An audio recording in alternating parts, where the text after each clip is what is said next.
nabubuhay, hindi lamang sa tinapay, kundi sa salitang mahal mula sa bibig na banal ng Ama nating may kapal.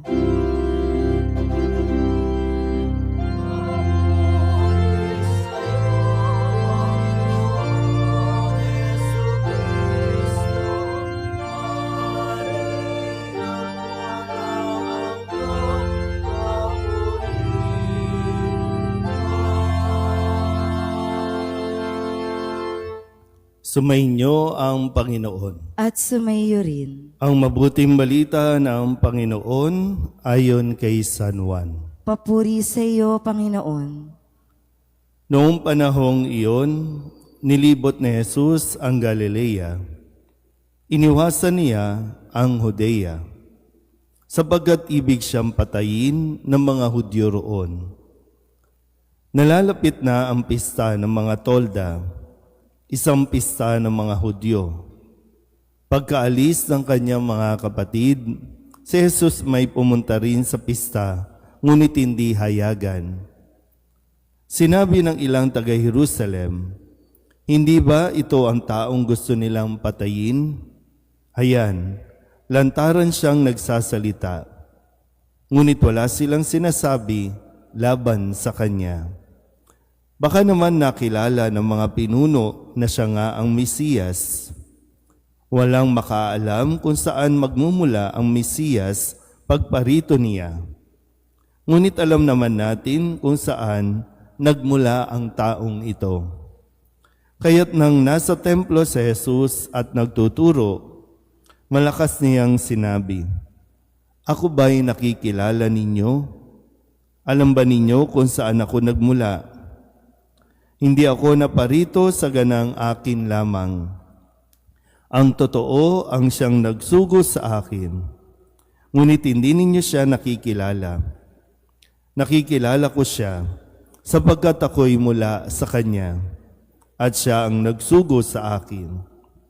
Tinangka nilang dakpin siya, ngunit walang nangahas sapagkat hindi pa niya oras. Ang mabuting balita ng Panginoon. Pinupuri ka namin, Panginoong Hesukristo. Isang magandang umaga po sa inyong lahat. Magandang umaga po. Sa mga panahong ito na kung saan ay marami na naman tayong naririnig ng mga salita mula sa ating mga hinahangaan at pinagpipitagang mga politiko kung paano sila magsalita kapag sila po ay mga nasa entablado para lamang i-promote ang kanilang mga sarili.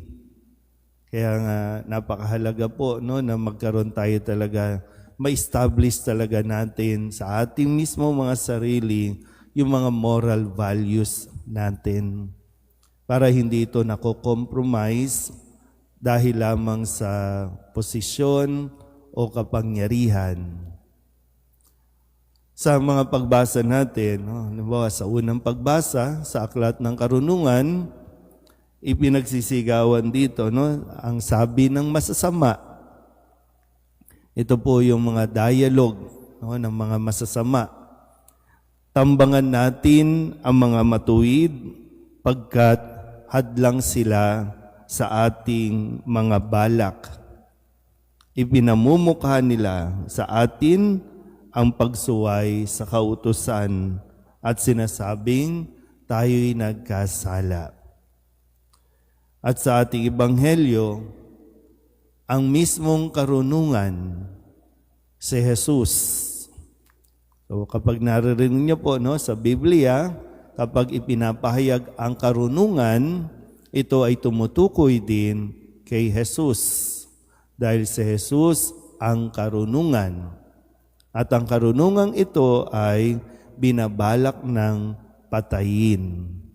Ang karunungang ito ay sinisiraan na at inaalisan ng yung bang tinatawag natin sa panahong ito na character assassination, o kaya naman para sa mga kabataan, yung lengguwahe na binubuli si Jesus. dahil lamang sa kanilang mga balang o dahil po sa pagpapamukha sa kanila ng kanilang mga kamalian. Dahil si Jesus, malinaw sa kanya kung sino siya, kung ano ang kanyang moral values at ito ay nanggaling. Kaya nga, di ba kahapon, no, sinasabi niya, lahat ng aking sinasabi, ginagawa ay ayon sa aking Ama, ang Diyos. Kaya kahit nasiraan siya, papanghinain ng loob niya, hindi ito nangyayari kay Jesus dahil malinaw sa kanya ang kanyang paninindigan o pinaninindigan. Hindi kailangan manira, hindi kinakailangan gumawa ng kwento. Tuloy ang mga gumagawa ng kwento ay yung mga ayaw makinig sa kanya. Ang mga gumagawa ng kwento ay yung mga natatakot na mabuking ang kanilang mga kamalian. Kaya ganito ang sinasabi. Kahit hindi nila lubusang nakikilala dahil nga hindi talaga nila kinikilala si Jesus. Kaya nga ang sabi, di ba, taga Galilea, no? Yung mismong pinagmulan ni Jesus, pinanggalingan ni Jesus, hindi niya alam o hindi nila alam. Kaya nawa, no, tayo din, bukod sa pinaninindigan at kaya natin dapat panindigan. No, kaya sa mga pagdalo natin sa misa, sa pakikinig natin, mahalaga yung nakikinig tayo at natututo tayo. Para nang sa ganon, paglabas naman natin dito sa simbahan, kaya talaga natin manindigan.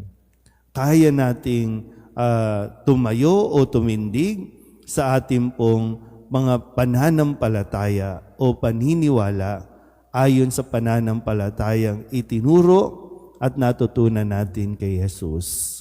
Huwag mong ipagpalit. Huwag kang ma-pressure. Kundi mas ma-encourage dapat tayo na manindigan para kay Kristo na siyang unang nanindigan para sa atin. Amen.